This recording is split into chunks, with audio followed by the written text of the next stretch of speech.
Little girl shared her last meal with a hungry Hell's Angel. Then everything changed.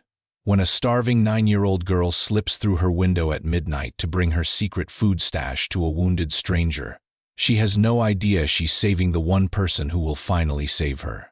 The window slid open with barely a whisper. Astrid froze, her small body pressed against the frame, listening for the heavy footsteps that meant discovery. Nothing but silence from the hallway beyond her locked bedroom door. She slipped through the opening, her bare feet finding purchase on the wooden trellis that crawled up the side of the house. The paper bag crinkled against her chest. She'd wrapped it in an old shirt to muffle the sound, terrified that Kenneth would hear. Her arms bore the fading yellow-green of old bruises, layered over older ones like sediment in stone. The October night bit through her thin pajamas. She dropped the last few feet to the ground and crouched in the shadows, waiting for her eyes to adjust. The shed loomed at the edge of the property, where the manicured lawn gave way to wild woods. That's where she'd seen him yesterday, the man who'd collapsed behind the woodpile. She'd been hiding from Pauline, pressed into the space between the shed and the fence, when she'd heard him groan. At first she thought he was a monster from her nightmares. Then she realized he was just hurt. Nobody should be hurt and alone, she thought. She knew exactly what that felt like. The frost-stiffened grass crunched beneath her feet. She moved slowly, the way she'd learned to move through the Langford house, silent as smoke, invisible as air. 3 other foster children lived here, but Astrid had mastered the art of disappearing. Behind the shed, the man lay curled on his side. In the moonlight, she could see his leather jacket was torn, his face swollen on one side. A motorcycle boot, scuffed and dirty, stuck out from behind the woodpile. "Hello," she whispered. "Mister?" He jerked awake, his hand going to his ribs. Even in the darkness, she saw him wince. Up close, he looked old, maybe as old as her father would have been. Gray streaked through dark hair pulled back in a ponytail. His left eye was swollen shut, purple and angry. "Kid?" His voice came out rough. "What are you doing out here?" Astrid held out the paper bag. "I brought you food. I know what it's like to be hungry. Nobody should be hungry." He tried to sit up, failed, settled for propping himself against the shed wall. "You shouldn't be out here. Go back inside. Are you dying?" "No."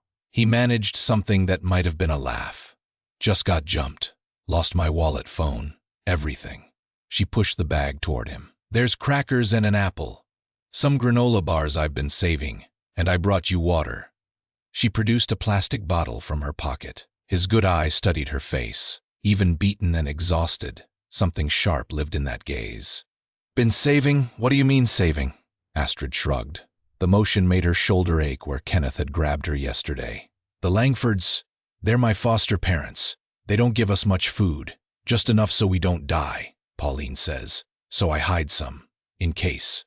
The man's expression changed. "How long have you lived here?" 2 years, since my parents died." She sat down beside him, careful to keep her distance. "My name's Astrid. Thorn." He took the bag, opened it slowly. When he saw the contents, he tried to hand it back. "This is yours. You need it more than me." She shook her head. "You're hurt. I can get more. I'm good at being quiet." Thorn stared at the meager offerings. 4 crackers, 1 bruised apple, 2 granola bars still in their wrappers. This child's entire survival stash offered to a stranger. "Astrid, when's the last time you had a real meal?" She had to think about it. "Sunday. Pauline made a big dinner because the social worker was coming. We all got seconds." She smiled at the memory. "It was really good. Today's Thursday." "I know." She picked at the grass. "But the social worker thinks we're fine. Pauline and Kenneth are really nice when people visit. They have a good house and nice furniture. Nobody believes us when we try to tell." Thorn's jaw tightened. He knew exactly what she meant. The perfect façade.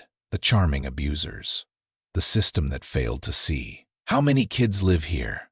4 of us. Me, Deshawn, Bella, and Marcus. We're all between 7 and 10. Astrid's voice dropped lower. "Kenneth locked Bella in the closet yesterday. For a whole day. She wet herself because he wouldn't let her out. Jesus Christ." "I have Band-Aids," Astrid said, suddenly businesslike. She pulled a small first aid kit from her other pocket. I stole them from Pauline's bathroom. Your face is bleeding. For the next 20 minutes, this 9-year-old girl who weighed maybe 60 pounds soaking wet tended to a grown man's wounds with hands that barely trembled. She cleaned the cut over his eyebrow. She helped him wrap his ribs with an elastic bandage she'd taken from the kit. You're going to be okay, she told him with absolute certainty. You just need rest and food. Thorne watched her work. She moved with the efficiency of someone far too familiar with injuries. Astrid, do they hit you? She paused. Kenneth does. Mostly he just grabs. Pauline uses the wooden spoon. But they're careful. Nothing that shows when we wear regular clothes.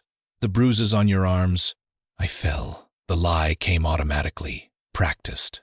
That's what we tell people. We fell. We're clumsy. We bruise easy. He caught her wrist gently. I need you to listen to me. What they're doing, it's not okay.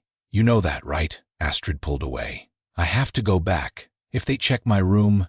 Fear flooded her face. Last time I was gone, Kenneth locked me in the basement for 2 days. Wait. Thorne struggled to his feet, using the shed wall for support. I'm going to help you. I promise.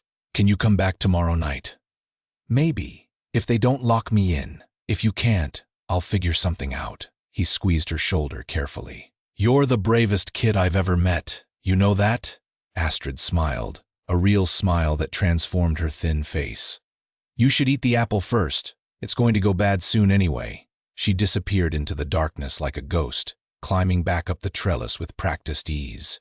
Thorne watched her window slide shut. Then he pulled out the crushed remains of his club patch from his jacket pocket. Brothers helped brothers. Family protected family. And this little girl who'd shown kindness to a stranger, she'd just become family. He needed to contact his club. Tonight. The next morning, Astrid woke to shouting. Kenneth had discovered food missing from the pantry. His voice boomed through the house, demanding answers. Which one of you little thieves has been stealing? 4 children stood in the hallway, lined up like soldiers. Deshawn, 7 years old, stared at his feet. Bella, 8, trembled visibly. Marcus, 10, kept his face carefully blank. Astrid made herself small. Pauline stood behind Kenneth, arms crossed. She'd perfected the disappointed mother look. We give you everything. A roof over your heads, clothes on your backs, food in your bellies. And this is how you repay us? It was me. The words left Astrid's mouth before she could stop them. I took the crackers and granola bars. Kenneth turned on her. His face went red, veins standing out in his neck. You what? I was hungry. I'm sorry. Hungry? Pauline's laugh was razor sharp. You ate dinner last night. You had breakfast this morning. You're not hungry. You're greedy. Kenneth grabbed Astrid's arm, fingers digging into the old bruises. She bit her lip to keep from crying out. The other children watched, silent and terrified. You're going in the closet. No meals today. Maybe that'll teach you about being hungry. The closet under the stairs was dark and cramped, smelling of old shoes and mildew. Kenneth shoved her inside, and the lock clicked shut. Astrid sank to the floor, wrapping her arms around her knees. Through the door, she could hear Pauline organizing the other children. Let this be a lesson. Stealing has consequences. Now, everyone get ready for school. Hours passed in darkness. Astrid thought about Thorne. She wondered if he'd eaten the apple, if the crackers had helped. She hoped he was feeling better. She didn't think about how long she might be in here. That way led to panic. Outside, Thorne had limped through the woods to a gas station 3 miles away. The payphone ate his last quarters, change he'd found in his jacket pocket, but his road captain answered on the second ring. Axel, it's Thorne. Jesus Christ, where are you? We've been looking for 3 days. Long story. Listen, I need the club. I need everyone. Thorne's voice went hard. And we need someone who knows child services. There's kids in trouble. What kind of trouble? The worst kind. Abuse, neglect, starvation. Foster home running a con. He gave the address, described what Astrid had told him. These people are monsters, and they've been getting away with it for years. Silence on the other end. Then, Juniper's sister is a social worker. Good one, not one of the ones who just shuffles papers. Get her. Get everyone. But Axel, we do this legal. By the book. We need evidence that sticks. Since when do we play by the book? Since a 9-year-old kid gave me her last meal, Thorne's voice cracked. She's got more courage than grown men I've known. I'm not letting her down. We do this right. Copy that, sit tight. We're coming. That night, Astrid didn't come to the shed. Thorne waited until past midnight, worry gnawing at his gut. When the first rays of dawn broke, he made his decision. He moved closer to the house, using the woods as cover. From his position behind a massive oak, he could see into several windows. The house was neat, expensive looking. New paint, perfect landscaping. Everything screamed successful, caring family. Then he saw her. Third window from the left, second floor. Astrid's face appeared briefly before a hand, Pauline's, yanked her back. Even from this distance, Thorne could read the fear in her posture. The roar of motorcycles reached him around midday. Thorne limped to the road to meet them. 40 bikes, his entire chapter plus members from the neighboring territory. At the front rode Axel, the club president, his gray beard braided and beaded. Beside him rode a woman on a sleek black Harley. Juniper Rodriguez, her dark hair streaming behind her, a backpack marked with the State Child Services logo. They gathered in the parking lot of a church 2 blocks from the Langford house. Juniper spread photos and documents across a picnic table. I pulled their file, she said. Kenneth and Pauline Langford have been licensed foster parents for 6 years. They had 12 children placed with them in that time. 4 are currently in residence. Complaints? Thorne leaned against the table, his ribs screaming. 3. All investigated and dismissed. The Langfords were cleared every time. Juniper's jaw tightened. But here's the thing. I know the worker who did the last 2 investigations. She's lazy. Takes everything at face value. So they've been getting away with it because nobody looks close enough. Axel's voice was quiet. Dangerous. That's about to change. Juniper pulled out her phone. I've arranged for a surprise home inspection. Me, a supervisor from another district, and 2 police officers. We go in today, unannounced. We're coming too, Thorne said. You'll stay back. Legal distance. But, Juniper smiled grimly, if you happen to be in the neighborhood when we arrive, and if the children see 40 bikers standing witness, that sends a message. The plan was simple, brutal in its efficiency, and entirely by the book. At 3 o'clock, 4 vehicles pulled up to the Langford house. Juniper and her supervisor, a steel-haired woman named Anderson, approached the front door. 2 officers flanked them. Down the block, 40 motorcycles idled, a wall of leather and chrome and barely contained fury. Pauline answered the door with her perfect smile. Can I help you? State Child Services. We're here for an inspection. Juniper held up her credentials. We'll need access to the entire house and all 4 children. This is highly irregular. Our regular social worker, we're not your regular social worker. Anderson pushed past Pauline. Where are the children? Kenneth appeared in the hallway. His charming smile didn't quite reach his eyes. What's this about? Surprise inspection, Mr. Langford. Let's start with the children's rooms. Over the next hour, they documented everything. The sparse furnishings in the children's room. 4 mattresses on the floor. Thin blankets, no toys or personal items. The bare pantry, in stark contrast to the Langfords' well-stocked master bedroom. The closet under the stairs where Astrid still sat in darkness. When Anderson opened that door, the girl blinked in the sudden light. She'd been locked in for nearly 24 hours. Hello, sweetheart, Anderson said gently. My name's Ms. Anderson. I'm here to help.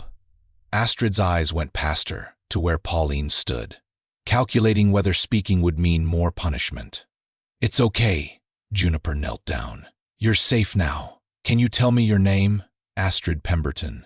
Astrid, how long have you been in this closet? Since yesterday morning. Kenneth, Mr. Langford, put me here because I took food. You were punished for eating? Anderson's voice stayed gentle, but fury blazed in her eyes. For stealing. I took crackers and granola bars. They were right. I shouldn't have done it. Juniper and Anderson exchanged glances. They'd seen this before. Children so conditioned to abuse they believed they deserved it. Let's get you out of there. We need to check you and the other children. The medical examination revealed the truth that perfect facades hide. Malnutrition in all 4 children. Bruises in various stages of healing. Deshawn had a partially healed fracture in his wrist. Bella showed signs of prolonged psychological distress. Marcus had scars on his back from the wooden spoon. Astrid's arms told their own story. Layer upon layer of fingerprint bruises where adult hands had grabbed, squeezed, hurt. "This is outrageous," Kenneth blustered. "These children are clumsy. They fight with each other. We do our best. Save it." One of the officers stepped forward. "Kenneth and Pauline Langford, you're under arrest for child abuse and neglect." Through the window, Astrid could see the motorcycles. Rows and rows of them, and the bikers who stood beside them. One man stepped forward from the group. Even from inside the house, she recognized him. Thorne. He raised his hand. Not a wave, exactly.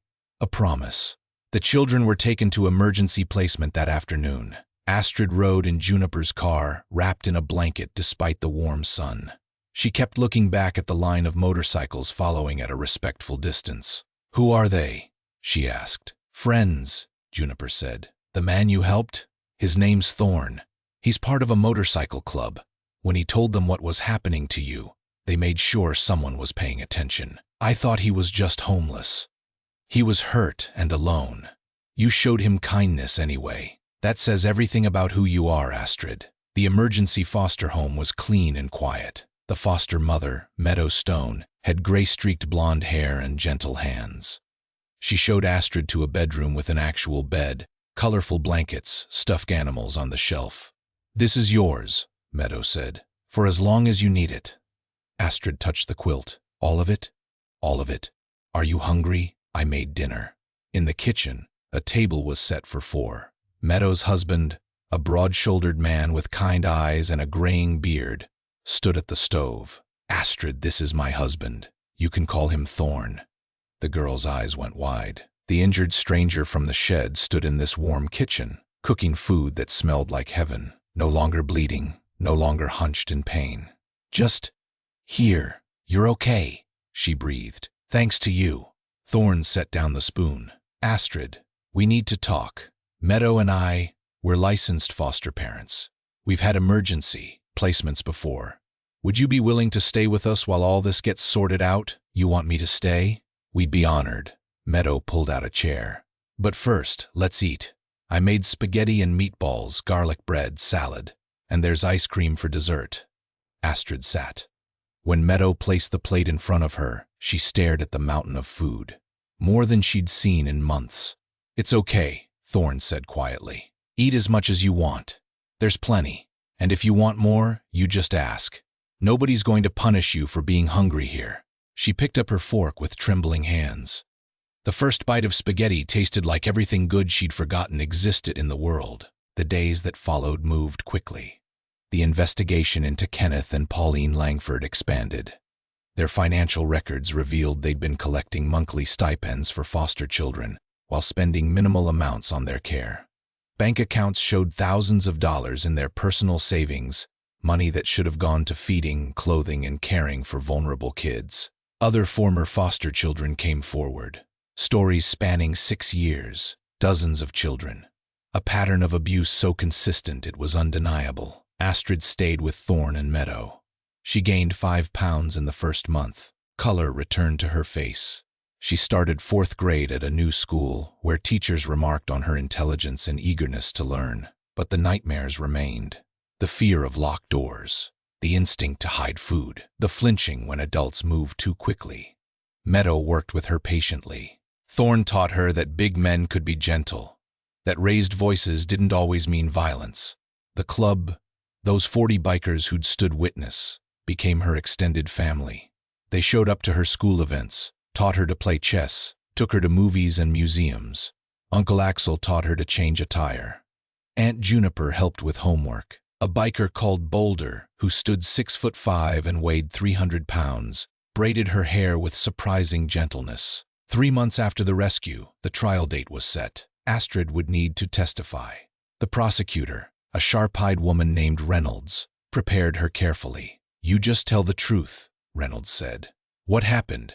What you saw? What you felt? That's all." "Will they be there? Kenneth and Pauline?" "Yes, but they can't hurt you anymore. The judge will make sure of that." The night before the trial, Astrid couldn't sleep. She crept downstairs to find Thorne sitting at the kitchen table, staring at a cup of coffee. "Can't sleep either?" he asked. She shook her head. "I'm scared. That's normal. It's okay to be scared. What if I mess up? What if I forget what to say and they get away?" Thorne pulled out the chair beside him. "Come here." When she sat, he took her small hand in his scarred, calloused ones. "You're the bravest person I know. You saved my life when I was lying in the dirt behind that shed. You gave me everything you had when you had nothing to give. That kind of courage doesn't disappear. But this is different. It is. But Astrid, you're not alone this time. Meadow and I will be there. The whole club will be there. You've got 40 uncles and aunts who'd walk through fire for you. You just tell your truth, and we'll handle the rest. Promise?" "Promise." The courthouse was packed. The prosecution had called all 4 children who'd been in the Langford home, plus 6 former foster children. Each told their story. Each one a piece of a larger pattern of systematic abuse. When Astrid's turn came, she walked to the witness stand on shaking legs. The courtroom seemed enormous. At the prosecution table, Reynolds gave her an encouraging nod. At the defense table, Kenneth and Pauline sat in expensive clothes, their lawyers flanking them like bodyguards. But filling the gallery, every single seat, were bikers in their leather. Thorne sat in the front row, Meadow beside him. Axel and Juniper behind them, Boulder and the others filling out the rows. A wall of support. "State your name for the record," the judge said kindly. "Astrid Pemberton." "How old are you, Astrid?" 9.5. Reynolds approached.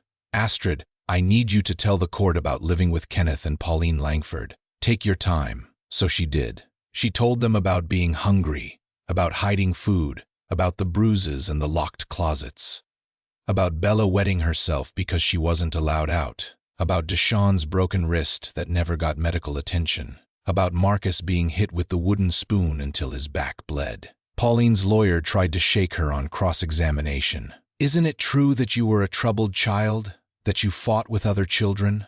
"No, sir." "You stole food from the pantry. You admitted that." "I took crackers because I was hungry. I gave them to someone who needed them more than me." "So you're saying you're some kind of hero?" Astrid looked at him steadily. "No, sir. I'm saying I knew what it felt like to be hungry and hurt, and I didn't want someone else to feel that way." The lawyer had no response to that. When the other children finished testifying, the prosecutor called one final witness. Thorne took the stand, his club patch visible on his leather vest. "Mr. Stone, please tell the court how you came to know about the conditions in the Langford home." Thorne described being jumped, losing everything, sleeping rough behind the shed. Then he described a small girl appearing in the darkness, offering her hidden food stash to a stranger. "She was starving," he said quietly, "malnourished, bruised, terrified, but she still chose kindness. That's when I knew something was seriously wrong. No child should have to save food. No child should be that afraid in their own home." "What did you do?" "I contacted my club. We worked with Ms. Rodriguez from Child Services to arrange a proper investigation. We made sure someone was paying attention." Kenneth's lawyer stood. "Isn't it true that you and your motorcycle club have a reputation for violence?" "We have a reputation for protecting people who can't protect themselves. You expect this court to believe that a gang of bikers suddenly developed a conscience?" Thorne's jaw tightened. "We're not a gang. We're a brotherhood. And yeah, we've got a code. Part of that code is that you don't hurt kids, ever. When I saw what was happening to Astrid and the others, my brothers made sure the right people found out. Everything we did was legal, and by the book." "How convenient." "There's nothing convenient about watching kids suffer because the system failed them." Thorne's voice rose. "Those children lived in hell for years. Social workers came and went and saw nothing because people like the Langfords are good at lying. We made sure someone looked close enough to see the truth." The judge called for order. But the point was made. The jury deliberated for 3 hours. When they returned, their faces were grim. "On the charge of child abuse, how do you find?" "Guilty." "On the charge of child neglect?" "Guilty." "On the charge of fraud?" "Guilty." Kenneth and Pauline's perfect masks finally cracked. Pauline sobbed. Kenneth stared straight ahead, his face rigid with fury. The judge set sentencing for 2 weeks later. In the interim, both defendants would remain in custody. Outside the courthouse, Astrid stood surrounded by her new family. Media cameras captured the moment. A small girl flanked by 40 bikers, all of them wearing matching patches. The image would run on news stations across the state. "You did good, kid," Axel said, ruffling her hair. "I was so scared." "Being brave doesn't mean not being scared," Meadow said. "It means doing the right thing even when you're terrified." That night, back at the house that was becoming home, Astrid asked the question she'd been holding inside for weeks. "What happens to me now? After the trial?" Thorn and Meadow exchanged glances. "We need to talk to you about that," Meadow said. "Come sit down." They sat in the living room, Astrid between them on the couch. Her heart hammered. This was it. The moment they'd tell her she had to leave, had to go to another foster home, had to start over again with strangers. "Astrid," Thorn began, "Meadow and I have been talking. We've talked to the social workers, to the lawyers, to everyone involved in your case." "Okay," she whispered. "We'd like to adopt you," Meadow said. "If that's something you'd want." Astrid's brain stuttered. "Adopt? Like forever?" "Like forever," Thorn confirmed. "You'd be our daughter, legally, permanently. This would be your home, your family. No more moving, no more uncertainty. Just us." "But why?" The question burst out. I'm nobody. I'm broken. I have nightmares and I'm scared all the time and I—" Meadow pulled her close. "You're not broken, you're healing. And you're not nobody. You're the bravest, kindest person we've ever met. You saved Thorn's life. You testified against your abusers. You protected the other kids even when it meant taking punishment yourself. Sweetheart, you're extraordinary. We'd be honored if you'd be our daughter," Thorn said. "But it's your choice. You think about it, take your time." "Yes." Astrid didn't need time. "Yes, please. I want to stay. I want to be your daughter." They held her while she cried, not tears of fear or pain this time, but release, joy, hope. The adoption hearing was scheduled for 3 months later. The judge, an older woman named Williams, who'd presided over the Langford trial, smiled when she saw Astrid enter the courtroom. "Well, Ms. Pemberton, I hear you have some important business before the court today." "Yes, Your Honor." Astrid stood between Thorn and Meadow, holding both their hands. "I want them to adopt me. I've reviewed your case file. I've read the social worker reports, the psychological evaluations, the recommendations from your teachers and therapist. Everyone agrees this is in your best interest." Judge Williams looked at Thorn and Meadow. "This is a serious commitment. Are you prepared to be this child's parents, in every sense of the word?" "Absolutely," Meadow said. "Without question," Thorn added. "Astrid, do you understand that if I grant this adoption, Thorn and Meadow Stone will be your legal parents? They'll make decisions for you, take care of you, and love you as their own daughter." "I understand. That's what I want." Judge Williams smiled. "Then by the power vested in me by the state, I hereby grant this petition for adoption. Astrid Pemberton, you are now legally Astrid Stone, daughter of Thorn and Meadow Stone. Congratulations to all of you." The courtroom erupted in applause. Every seat was filled again, this time with bikers and social workers and teachers and the other 3 children from the Langford house, all of whom had found safe placements. Deshawn's new family sat beside Bella's. Marcus grinned from the back row, his adoptive parents, a club member called Gravel and his wife, beside him. Outside, the club had organized a celebration at their clubhouse. Tables groaned under the weight of food, more food than Astrid had seen in her entire life. A banner proclaimed, "Welcome home, Astrid."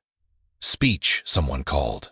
Astrid climbed onto a chair, suddenly shy with all eyes on her. "I don't know what to say, except thank you, all of you, for believing me, for helping, for caring when nobody else did. You helped first," Axel pointed out. "You showed kindness to a stranger who needed it. That's what family does."